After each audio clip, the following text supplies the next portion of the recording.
Pernah nggak sih kita ngerasa kejebak di antara dua pilihan? Di satu sisi kita harus berusaha keras, tapi di sisi lain kita juga harus ikhlas sama hasilnya. Nah ini dia tantangan terbesar dalam memimpin diri sendiri. Gimana caranya menyeimbangkan ikhtiar kita dengan penerimaan atas hal-hal yang emang di luar kendali kita. Yuk kita coba bedah bareng-bareng gimana caranya nemuin kekuatan sejati di tengah-tengah keseimbangan ini. Jadi pertanyaannya jadi simpel tapi dalam banget.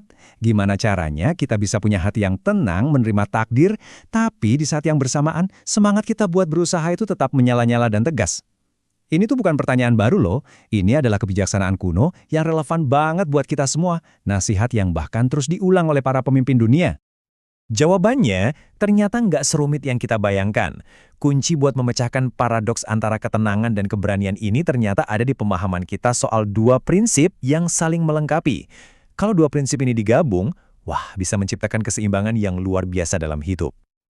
Oke, prinsip yang pertama namanya ikhtiar. Anggap aja ini adalah bagian aktif kita, peran kita buat beraksi.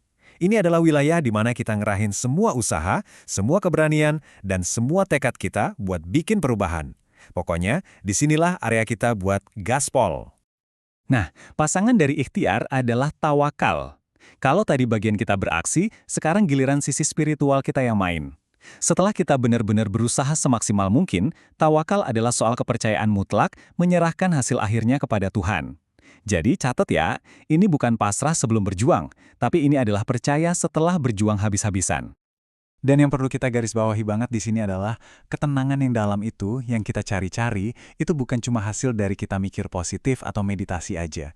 Ketenangan yang sejati, menurut sumbernya, itu adalah sebuah anugerah, hadiah langsung dari Tuhan, yang justru bikin iman kita makin kuat pas lagi diuji. Nah, di sini kita harus bisa bedain nih. Beda tipis tapi penting banget antara ridho dan menyerah. Kalau ridho, itu aktif. Kita menerima takdir dengan iman yang kuat, dengan kesadaran penuh. Ini beda banget sama sekedar menyerah, yang cenderung pasif, ya udah, pasrah aja sama keadaan tanpa ada keyakinan apa-apa di baliknya. Dan keseimbangan yang keren ini tuh bukan cuma teori di buku loh, ini benar-benar jadi sumber kekuatan buat beberapa tokoh paling berpengaruh dalam sejarah. Yuk kita lihat contoh-contoh nyatanya. Coba deh kita lihat salah satu teladan paling luar biasa, Nabi Muhammad SAW. Bayangin deh, waktu di Taif, beliau kan ditolak habis-habisan, bahkan disakiti. Tapi apa beliau membalas dengan amarah? Enggak. Beliau justru menerimanya dengan ketenangan yang luar biasa, dan justru ketenangan itulah yang jadi bahan bakar buat kegigihan dan keberaniannya dalam melanjutkan misinya.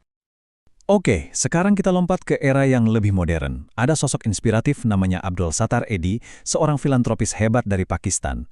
Beliau melihat kemiskinan di mana-mana, dan beliau terima itu sebagai kenyataan.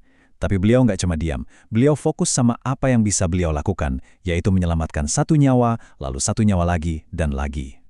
Kalau dari negeri kita sendiri, siapa sih yang nggak kenal sama B.J. Habibie? Duka beliau waktu kehilangan Ibu Ainun itu kan dalam banget ya, tapi beliau nggak larut dalam kesedihan. Beliau menerima takdir itu dengan iman, tapi di saat yang sama punya keberanian luar biasa buat terus berkarya dan membangun bangsa. Ini bukti nyata kalau kesedihan tuh nggak harus mematikan harapan. Dan hebatnya lagi, kita nggak harus jadi tokoh besar buat bisa menerapkan prinsip ini. Coba deh lihat pahlawan-pahlawan di sekitar kita, para guru di daerah terpencil. Mereka menerima keterbatasan fasilitas, tapi apa mereka nyerah sama keadaan? Sama sekali enggak. Mereka justru dengan berani terus mendidik generasi penerus.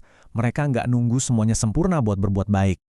Oke, sekarang gimana caranya kita bawa semua kebijaksanaan ini ke dalam hidup kita masing-masing? Gimana cara praktisnya buat menghadapi tantangan kita sehari-hari dengan prinsip ini?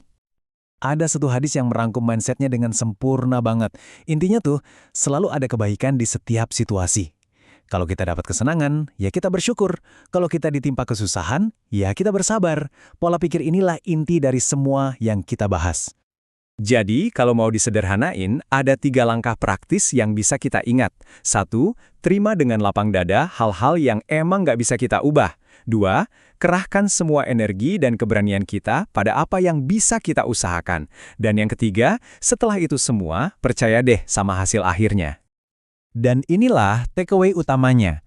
Langkah-langkah besar dalam hidup, tindakan yang benar-benar punya dampak, itu nggak lahir dari pikiran yang panik, cemas, atau gerasak-gerusuk.